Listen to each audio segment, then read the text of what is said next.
Welcome to the Predictive World series brought to you by SalesChoice, which specializes in ending revenue uncertainty for human advantage. I'm Jen Yim. I'm the Director of Product and Marketing here at SalesChoice, and we bring three services powered by our AI platform to market. The first is Sales Insights, which helps sales professionals with guided insights, Mood Insights, which connects frontline voices to leadership, and third, AI and Data Sciences as a Service, where we design, build, and maintain AI models with a new focus on generative AI. Over the years, we've been hosting numerous experts and thought leaders on AI and revenue growth, and we've built a trove of podcasts, webinars, white papers, and more. And I invite our listeners to go to saleschoice.com to access that. Today, I have with us Satyen Sangani. Welcome and pleasure to meet you. Satyen, could you tell us a bit about yourself? Sure. Thank you for having me, Jen.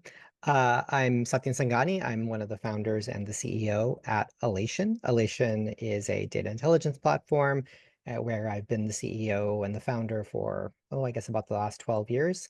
Prior to that, I worked at Oracle for almost a decade. And before that, did some academic work in economics and worked on Wall Street for a little bit.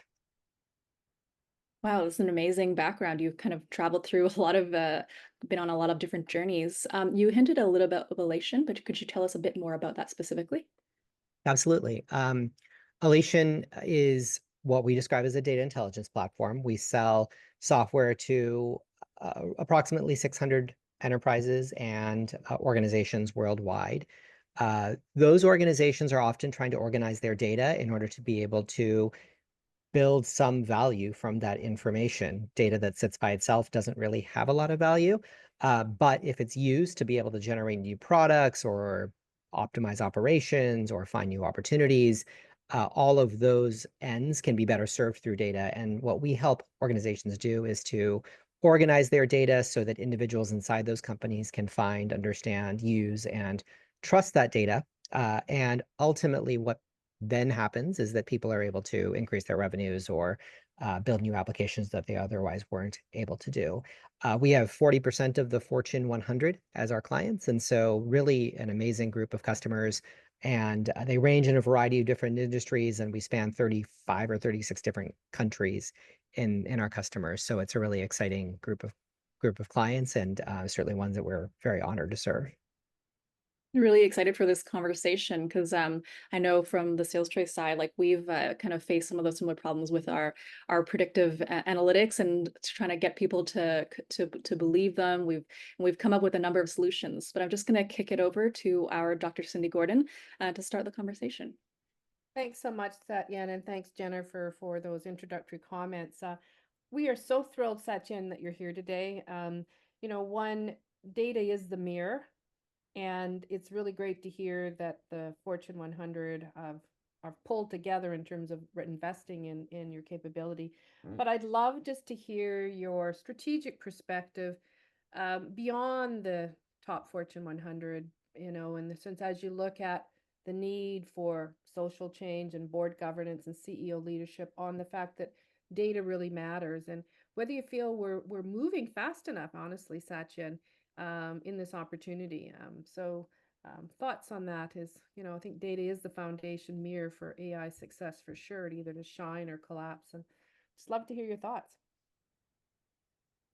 Certainly, and you would expect this from a data person, I'm going to give you an answer which is probably unsatisfying and not binary, but I think it depends. I think in some cases there are boards and organizations that are moving far too fast, that are basically trying to do AI for the sake of AI, that they're funding things where the use cases are uncertain and they're spending lots of dollars.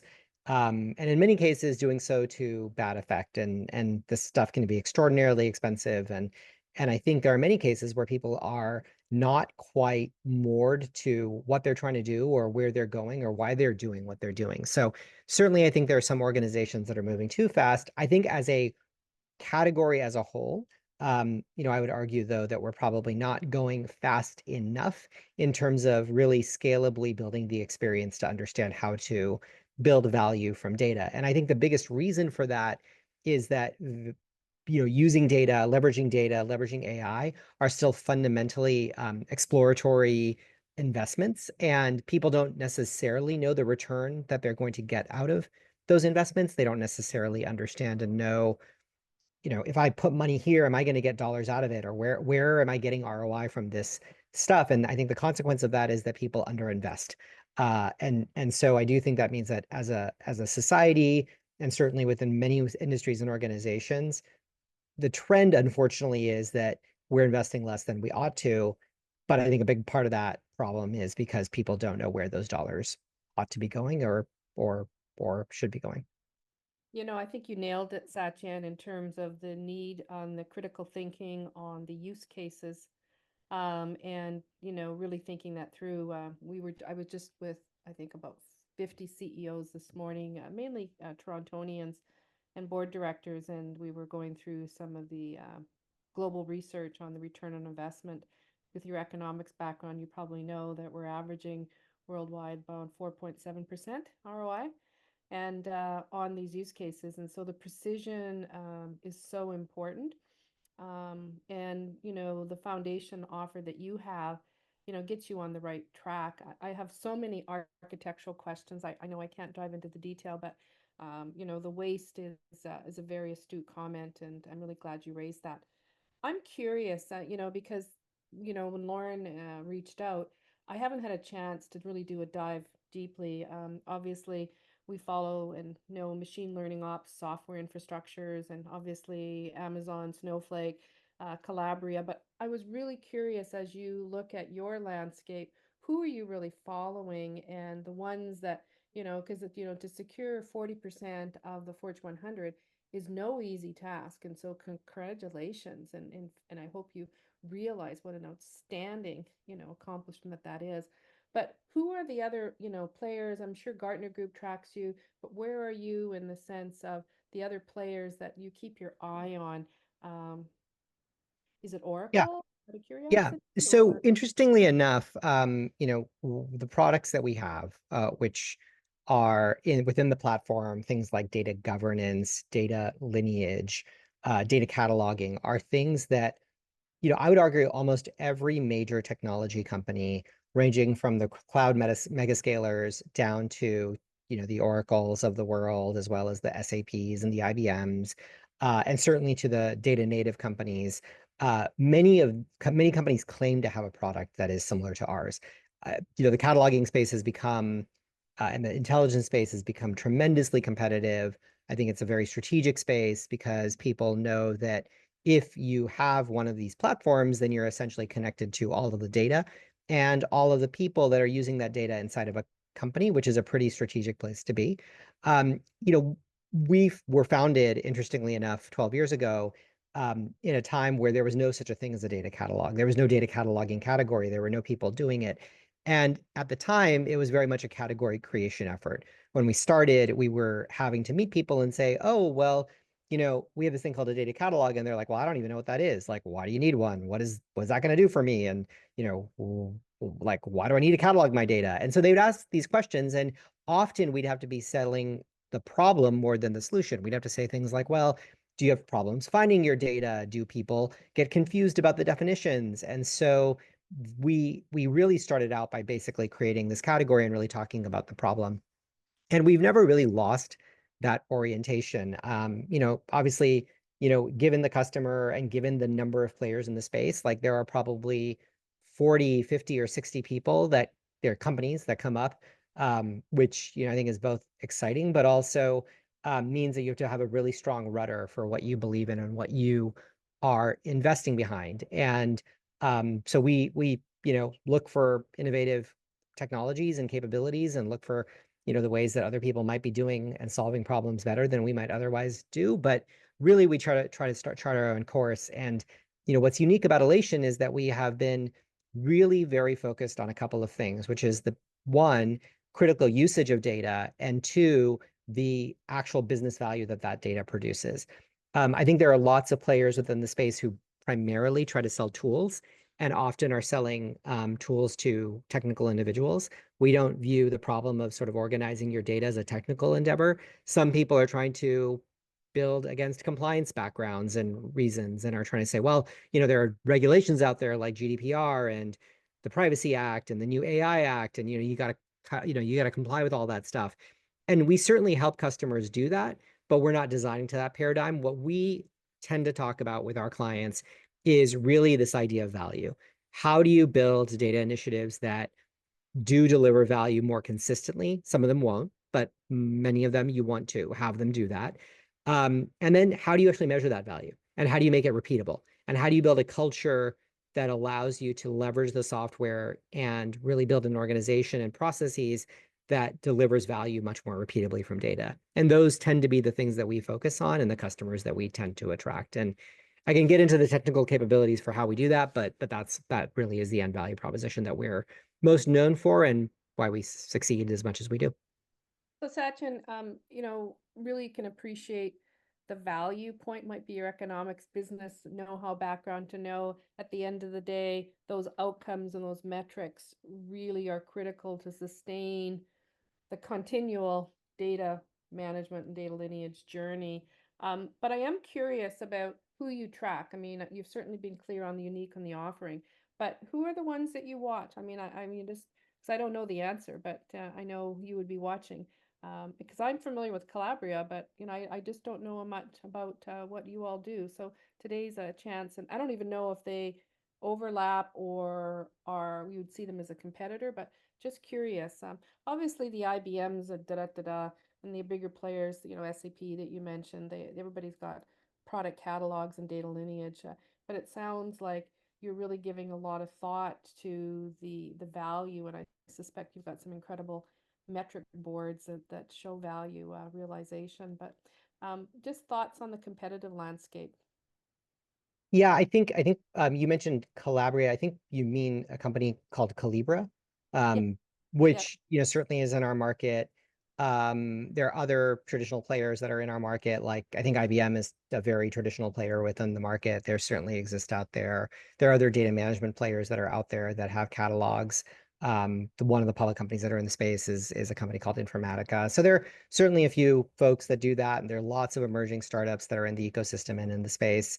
Um, and as I mentioned, all of Microsoft and Google and AWS have products, and often we're integrating with those products. But sometimes customers see them as a substitute as much as they do a complement. So it's somewhat of a confusing space in that your competitor can sometimes be a partner, and your partner can sometimes be a competitor.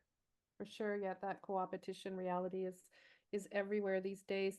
Thank you. That was really helpful for me, and thanks for course correcting me on the the clarity of the name of Calibria. Might not even still have it right.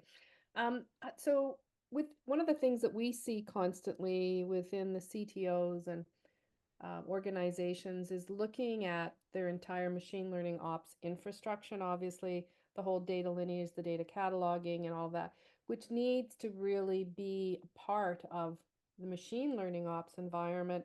Are you seeing that people are recognizing that tight integration with the AI enablement going into the data lineage and then having the versioning controls of their models? Because obviously that's another set of capabilities, but from an architectural point of view and streamlining data clarity and data ownership and data governance, are we getting that part of the equation right? Or are you seeing still a lot of fragmentation out of curiosity? I think there tends to still be quite a bit of fragmentation. I think everybody has a view of data management where you enter these processes and there's a sense that you'd like to be able to organize all of your data, and you'd like to be able to label all of your data with the appropriate owners and tag them with the appropriate policies and in the appropriate domains, and certainly define all the data in the appropriate way and have great lineage. And I think people often, enter these processes with or these initiatives with a lot of hope and maybe a little bit too much hope on some sense, because getting all of that information well described, well tagged, can be an endeavor where you sort of get lost. Because often what ends up happening is you sort of say, well, I want to organize the data. Let me get all this data lineage together. And those things can be tremendously costly. And then often teams lose the script because they forget what impact those things have and why you are actually doing that work in the first place and what it is that you're trying to accomplish. And so these efforts can get lost. And I think as a result of that, you do find often that there is a lot more fragmentation. a lot less value relative to the originally intended outcome than you might otherwise would like to see. So I do think the best in class customers are able to do it, the folks with mature programs, but you have to develop that maturity, and developing that maturity often takes years to do. And you have to have the right people and the right processes. And you also have to have a lot of ROI and returns and stories along the way in order to be able to keep the fuel for having your business counterparts continue to invest in the program and believe it's something that is worthwhile to do. Yeah, for sure.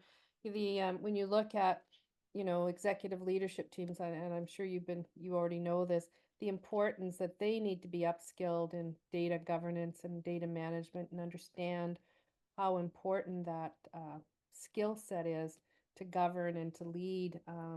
There's no question it's still very much often relegated to a particular type of skill sets rather than across the board. We certainly see that all the time. Now, that kind of leads me to the next question is, are there any customer stories and lessons learned? In other words, who's doing it in your mind the right way? Obviously, you've got, tremendous market share, but you would have perspective on the AI enablement of your clients now, the generative AI side, even, can generative AI totally do the data lineage, so I mean there's all those dynamics going on, right? And figuring out how we could do automatic labeling without humans. But your thoughts just in terms of customer stories, lessons learned. um, Yeah, it's funny. We have our all hands call this morning where we often host a customer to show up. And in this case, had a very large consumer packaged good company show up and talk to us about how they leverage Alation and use Alation. And this was a very sophisticated customer in the sense that they have a very strong capabilities map of the core capabilities that drive and that basically are the basis of how they do their work and how they drive their processes and how they deliver product to the market. And in doing that, they've identified data as a core asset that maps to every one of these key domains and processes that exist. And they're able, therefore, to show a very deep correlation between strategic investments in these processes, the things that they need to measure, and the data that they need to capture.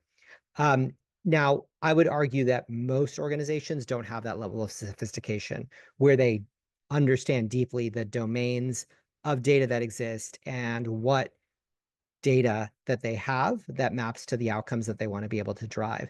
A lot of people view data management as this thing off to the side. And I would say the clearest and most distinguishing characteristic of the organizations that do the data the best are the ones where the tie to the underlying business outcomes are consistent, clear, and repeatable, and where you're constantly knowing what data investments are impacting what business outcomes. And if you're not able to show that tie very clearly, it's a very difficult go because you don't know why you're investing in this stuff. But the best cases are ones where you find that the clarity of outcome. so could I sort of charge that a little bit by, I mean, kind of sort of build on what you're saying, probably charge, wrong choice of words. Would those organizations, the organization that you're talking to, have been putting in domain data competency expertise in each line of business in the sense of rather having a centralized, you might have a centralized and a decentralized model and kind of like a bespoke structure, so that they've been building up the knowledge of data lineage or ontological structures within that specific domain, and so you get that maturity uplift, and so they can really, the business understands the value of the data in relationship to their business outcomes, and they've got that line of sight. Just curious because those are journeys that take years to get to this point, so they would have probably had some tremendous leadership foresight to build those building blocks. It takes a lot of hard work. I mean, I've moved other companies through data lineage and journeys, and it's not an easy it's not easy unless you get all of the accountabilities lined up, but then to drive the continued sustainability. Yeah. The org model changes constantly in the data space. And there's these concepts around data mesh where people often talk about sort of decentralized data management, where different data teams manage their own data and to build and develop their own data products for other data teams to consume. So what you find often is that there's kind of this shift where you sort of centralize functions and decentralize, and centralized functions and decentralized. In the most mature organizations, often you find that there are embedded data teams inside of the business domain, but they're typically conferring with a centralized data team to have sort of central data artifacts. Like you wouldn't want 40 lists of customers within a company. You'd want, you know, probably fewer than that, maybe not two or one, but you might want, enough to be able to sort of solve your problem and to know which one you can use to solve your problem. And so often what we find is that people start centralized where there might be one analyst or the like, and often then are branching out to having a data team where there might be a centralized data engineering team, but maybe the analysts live in the business. We've even seen models where, for example, you have a data business partner where a data team member is actually a liaison. And sometimes those people sit inside of their associated line of business. Sometimes they sit outside of it, but these models can evolve and change pretty significantly. Yeah, I guess at the end of the day, it's all about the leadership that are also ensuring that the logic of the needs of the business, and I really appreciate that you've underscored the importance of measurement and outcomes, just given how pervasive data is these days, right? And also the relevance of the lineage in the sense that data gets outdated so fast, right? In terms of maybe value, right? And it also, by the way, has to do with the sophistication of the business unit. What you often find is that even within for example, a single organization, it may be that marketing is really sophisticated with data, but for example, the operations functions probably are sophisticated with data, but maybe other functions like the HR function or certain parts of the sales organization are less sophisticated with data. And so you find that there might be um, different levels of coverage. You might have more analytical professionals inside of the sophisticated organizations where you might have coverage from a central part of the organization, like a central data team for the rest of the orgs. And so it can be different for different departments within a larger org. Yeah, for sure. Yeah, I definitely see that all the time. Now, obviously, we're generative AI is a pretty popular topic. Obviously, looking at your platform architecture, future direction, any of the views that you have on the generative AI, how you're tackling that, how your employees are using it, the challenges that you may see. We've just finished a number of conversation with very senior executives in the financial services. Pretty well all of them, context-wise, are only using the generative AI for internal purposes versus anything customer-facing. But in your world, that whole data lineage aspect, and then also about the automation for automatic labeling, da da da da. What do you think's really going to happen? I mean, Satyen, there's so many dimensions of people chipping away, where humans in the loop are, trying to optimize their productivity and whether they do need to label things or not. But thoughts? I think we're in very early days with regards to the deployment of many of these technologies. To your point, most of what is currently making its way into production really is around knowledge retrieval, sometimes in support of customer support, sometimes just internally, just looking up information. Maybe it could be on an employee policy, or it could be to support IT. Uh, those are use cases that I hear a lot about. And often, to your point, they're deployed internally and not externally. I think there are some cases where people are using customer service chatbots and using, the LLMs to basically converse with customers to sometimes, solve some issues with their customers, and you hear a little bit about that.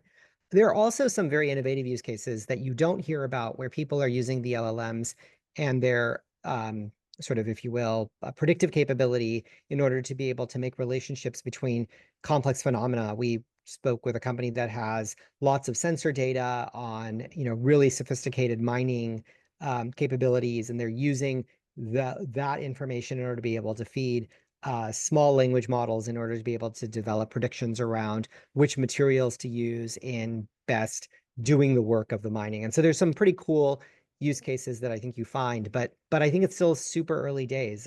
People don't necessarily still trust the technology, and frankly, nor should they. There are hallucinations. There's lots of ways in this stuff can go wrong. Often you don't even know what can go wrong. It's very hard to test these models because you might, have the same set of inputs and a different set of outputs depending on state of the model. You might also find the situation where the model's just flat out wrong, or that you can't even find where it's incorrect, or slight changes to inputs make for massive differences in outputs. And so there's still a lot to learn.